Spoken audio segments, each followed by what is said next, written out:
You're listening to The Signal Daily. Hi, I'm Shaurbari, your host for The Signal Daily podcast. This is the episode for 5th June 2024. In this episode, we will first discuss a beauty pageant with an AI twist and then move on to the elephant in the room, the election results. Who are the big winners and losers? What are the big takeaways from this election? We'll dive into all of this, so stay tuned till the end. Alright, this joke has been beaten to death, but I'm sorry, I can't help myself. So we were promised flying cars and underwater cities and colonies on the moon and Mars, but what do we actually get? A freaking beauty pageant for AI influencers. Honestly, don't get me started. As if human beauty pageants were not problematic enough, now we are lining up AI influencers to claim the Miss AI crown. Also, not that I expected it to be any better, but this Miss AI contest, which was launched by AI monetizing platform FanView, isn't that different from Miss World and Miss Universe after all. Just go to Instagram and take a look at the handles of the contest's 10 semi-finalists announced last Monday. All of them are young, with zero figure, high cheekbones and full, pouty lips. Wait, how can I miss the one defining trait? They are all, of course, light-skinned. So far, so typical. So these 10 semi-finalists were apparently chosen from a pool of more than 1,500 applicants, and the winner is going to walk away with $5,000 in cash and a dedicated publicist to expand their reach. Now, I don't know if you'll be thrilled with this news, but anyway, for what it's worth, an Indian AI influencer called Zara Shatavari has made the cut. She has more than 5,000 followers on Instagram, and in the bio, Zara claims that she has battled PCOS and depression, and yet she resembles the budding Gen Z stars of Bollywood. Petite, glass skin, full lips. And it's no coincidence that Shatavari is actually the creation of a dude. Her creator Rahul Chaudhary told Forbes, and I quote him, "Zara has a celebrity-like aura because we noticed people tend to follow celebrities and join their causes," end quote. In the beauty pageant, Zara and other AI influencers will be judged not only on the basis of stereotypical traditional standards of beauty, but also the finesse with which they're created and the clout that they've gathered on social media. So what next? Honestly, I don't know. Maybe move over Priyanka Chopra and Aishwarya Rai and make way for Zara Shatavari? Or maybe not. Let's be honest, I'm not rooting for the age of AI beauty pageants. And now for our second segment, we are going to bring you deep dives on stories from the world of technology, business, policy, and anything that leaves you with food for thought. It's around 8 p.m. as I record this episode, and oh boy, it's been a mad day in the newsroom. The counting of votes for the Lok Sabha elections of 2024 has been keeping all of us at the edge. So fair warning, this is going to be a long episode. Prime Minister Narendra Modi is claiming a historic third term, but the Modi wave is clearly wavering. And the electoral contest has not been as straightforward as the exit polls had made it sound like after all. Now, this is something that we had forewarned you about in the last 2 episodes of the Signal Daily as well, that exit polls cannot be fully trusted. Sometimes the predictions have been off. But I gotta say, this time, it's way off the mark. And I mean so off that it leaves some very, very eminent people feeling very, very embarrassed. Now let's look at the numbers. So as of 8 p.m., we have absolute confirmation for only a few seats, but the larger trend indicated 292 seats for the NDA, 232 for the India Alliance, and 17 for other candidates. Now remember that the magic number is 272.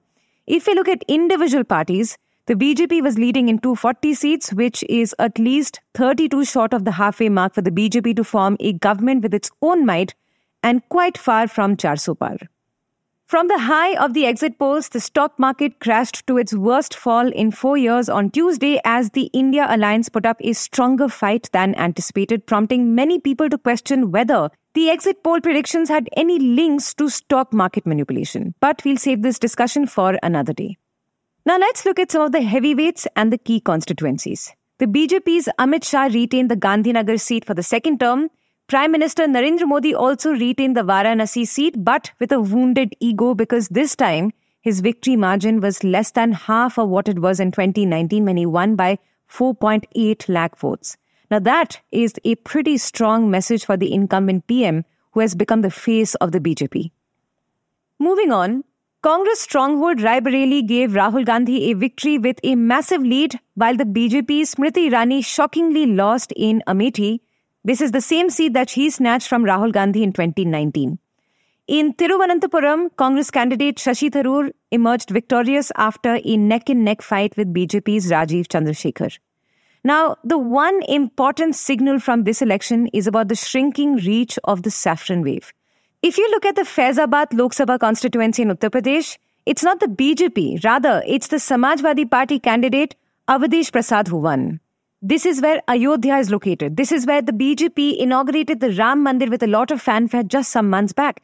Also remember, this is the place which kick-started the VHP and the RSS's Ram Janmabhoomi movement, which ultimately ushered the BJP into mainstream politics. And speaking of Uttar Pradesh, this very crucial state with 80 Lok Sabha seats had gone with the NDA both in 2014 and 2019 in a big way. I mean, it's a BJP bastion in all senses. In the last elections, the NDA had won 64 Lok Sabha seats in UP, with the BJP alone securing 62 seats. And in 2014, the BJP had won 71 seats in the state. But this time, the Samajwadi Party turned around its fate remarkably and was leading in 37 seats at the time of this podcast's recording, while the BJP was leading in 33 seats and the Congress in 6. A bit of a rude shock for the BJP there. In West Bengal too, the TMC seems to be holding its fort, leading in 29 seats, while the BJP was leading in 12. Another interesting signal came from Maharashtra, which has seen a lot of political games in the past couple of years. Starting from a change in the government, midterm, and chasms in the Maha Vikas Aghadi, which is the MVA, which comprises the Congress, the Uddhav Thackeray-led Shiv Sena, and the Sharad Pawar-led NCP. And as you know, the NCP and Sena had splintered into rebel factions led by Ajit Pawar and Eknath Shinde respectively that joined hands with the BJP. But the people of Maharashtra don't seem to be too impressed with the NDA's games. The MVA there was leading in 29 seats while the NDA was leading in 18. In the national capital, Delhi, BJP was in a direct contest with the Congress-Aam Aadmi Party alliance, and all 7 seats went to the Saffron Party for the third time in a row, while in Bihar, NDA was leading in 30 seats. In Tamil Nadu, the BJP has failed to make inroads unlike what the exit polls had predicted. There, the DMK-led alliance is heading for a clean sweep. In Kerala, though, the party won a seat for the first time in the Thrissur Lok Sabha seat. But now the million-dollar question. Will Modi return as PM? Will the NDA be able to form the government? Well, as much as the BJP had hoped to make it solo, a coalition government looks inevitable. But the man of the hour, or should I say men of the hour, are now JDO's Nitish Kumar and TDP's Chandrababu Naidu. In the NDA alliance, the TDP and JDO are the strongest allies, and as of 8 p.m., these two parties are leading in 16 and 12 seats respectively, that is 28 seats combined. And political experts believe that both the India Alliance and the BJP are going to do their very best to woo Nitish Kumar and Naidu to win them over to their sides. Some reports are even suggesting that phone calls have already been made, channels are already open, and going by Modi's presser, it looks like the NDA is set to form the government for the third time. But the important takeaway is that the people have given their mandate. Arrogance, temples, and divisive politics won't cut it. They want their government to focus on the real issues. If you like listening to The Signal Daily, please show some support. Rate us and review us on Apple Podcasts and Spotify. We'd love to hear what you have to say about this podcast. So feel free to shoot an email at hello@thesignal.co. This episode was researched, written and produced by me, Shorbari, and Anoop Senwal. Edited by Venkat Anand. Mastered and mixed by Yash Hirve. You can catch this podcast every morning on Spotify, Apple, Amazon Prime Music, or wherever you listen to your podcasts. We are thesignal.co on Instagram, LinkedIn, and Twitter.